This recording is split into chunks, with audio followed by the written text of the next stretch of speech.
ആക്രമണങ്ങളെക്കുറിച്ചും അസഹിഷ്ണുതയെക്കുറിച്ചും പറയുമ്പോൾ കേരളത്തെ പരാമർശിക്കാതിരിക്കാൻ പറ്റില്ല. കേരളത്തിലെ കലാലയങ്ങളിൽ നടക്കുന്ന ആക്രമണങ്ങൾ പുറം ലോകം കൂടുതൽ അറിയാറില്ല. പലപ്പോഴും അത്തരം ആക്രമണങ്ങളെ ഇടതുപക്ഷം കുടിലതന്ത്രങ്ങൾ ഉപയോഗിച്ച് വെള്ളപൂശാൻ ശ്രമിച്ചുകൊണ്ടിരിക്കുകയാണ്. ദേശീയ പ്രസ്ഥാനങ്ങളെ ഇല്ലായ്മ ചെയ്യാൻ നിരന്തരമായ ആക്രമണങ്ങളാണ് ഇവർ അഴിച്ചുവിടുന്നത്. ഇല്ല, ഞാൻ പറയാം.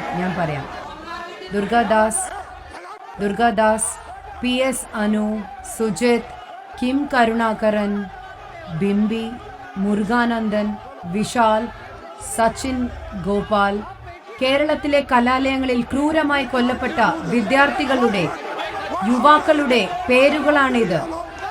ക്രൂരമായ താലിബാനിക് രീതിയിൽ. ഇതൊന്നും ആരോപണങ്ങളല്ല.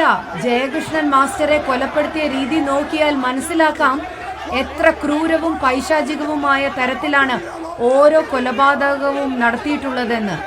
ഒരു യുവാവ് ആത്മഹത്യ ചെയ്യുന്നതിന് മുമ്പ് അയാൾ എത്രമാത്രം മാനസിക പീഡനം അനുഭവിച്ചിട്ടുണ്ടാവും എന്ന് എല്ലാവർക്കും മനസ്സിലാകും. എന്നാൽ അത്തരം ദുരന്തങ്ങളെ ഉയർത്തിക്കാണിച്ച് ദളിത് സ്നേഹികളാണ് കമ്മ്യൂണിസ്റ്റുകൾ എന്ന് വരുത്തി തീർക്കാൻ ശ്രമം നടത്തുന്നു. 2010 കാര്യം പറയാം. കാരക്കാടൻ വിനീഷ് കൊലപ്പെടുത്തിയത് കമ്മ്യൂണിസ്റ്റുകൾ കേരളം ഭരിക്കുന്ന സമയത്താണ്. അയാളുടെ ശവശരീരം താലിബാനിക് രീതിയിൽ കെട്ടിത്തൂക്കി.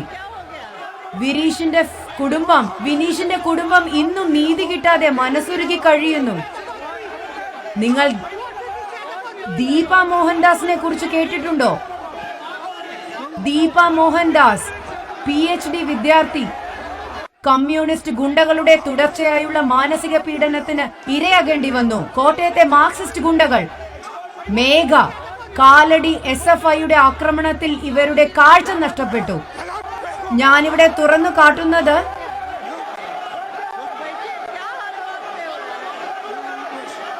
രാജ്യ പുരോഗതിക്ക് വിലങ്ങുതടിയായി നിൽക്കുന്ന ഇത്തരക്കാരുടെ ഇരട്ടത്താപ്പുകളെയാണ്. ഒരു ഭാഗത്ത് രാഷ്ട്രം സാമ്പത്തികമായി പുരോഗതിയിലേക്ക് കുതിക്കുമ്പോൾ മറുഭാഗത്ത് അതിനെ അട്ടിമറിക്കാനായി ഗൂഢതന്ത്രങ്ങൾ ഇക്കൂട്ടർ മെനയുകയാണ്. എല്ലായിടത്തും ആർക്കും കാണാവുന്നതാണ് ഈ രീതി. സത്യത്തിൽ എനിക്ക് ചില കാര്യങ്ങൾ പറയാനുണ്ട്. കിസ് ഓഫ് ലവ് പ്രചാരകർ, പ്രാകൃത പ്രചാരണം. കേരള ദമ്പതികൾ രാഹുൽ പശുപാലനും അവന്റെ ഭാര്യ രശ്മി നായരും പെൺവാണിഭത്തിൽ അറസ്റ്റ് ചെയ്യപ്പെട്ടു. ഓൺലൈൻ പെൺവാണിഭം നടത്തിയതിന്. ഇവരൊക്കെയാണ് രാജ്യ പുരോഗതിയെ തടയിടാനുള്ള സമരങ്ങളിൽ മുന്നിൽ നിൽക്കുന്നത്. ഇവരാണ് ഏറ്റവും പുരോഗമനവാദികൾ.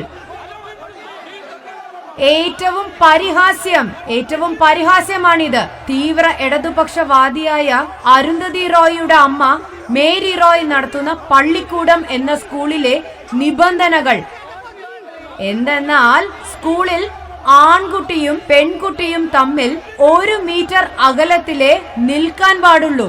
ഇവരുടെ അസഹിഷ്ണുതയുടെ ഇരട്ടത്താപ്പുകളാണ് ഇതൊക്കെ.